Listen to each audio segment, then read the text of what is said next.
Սիստեմատիկաբար անդրադառնում ենք գրեթե ամեն հաղորդմանը, ինչ է տեղի ունեցել 44-օրյա պատերազմի ժամանակ, ինչ է տեղի ունեցել դրանից հետո։ Այսօր մենք ուզում ենք անդրադառնալ Կամո Վարդանյանին, ում մականունն է Թիվ,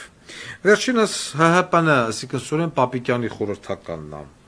Ես հիշեցնել եմ, որ ինքը երթևեկում է Land Cruiser-ով, որը որ Ղարաբաղի բյուջեից արված է, այսինքն եւ ինքն է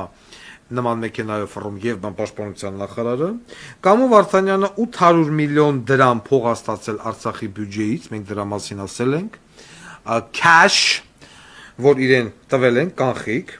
Ուրեմն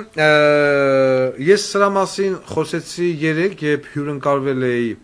հեռուստաընկերությունում, նույնը ուզում եմ կրկնել հիմա։ Ուրեմն Դրամբոյի տանկային բրիգադ,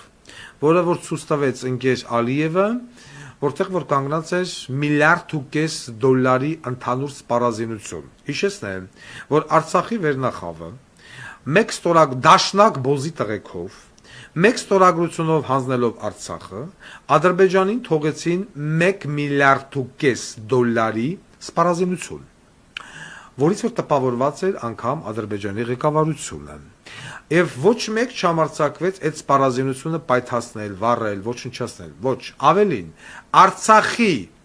ուժային կառույցի ղեկավարները արեցին հնարավորինս եւ անհնարինը, որ հանգարց մի հատ բոլտ, մի հատ շուրուպ, մի հատ կնոպկա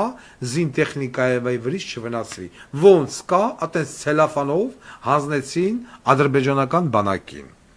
Ուրեմն 19-ից 25 սեպտեմբերի 2023 թվական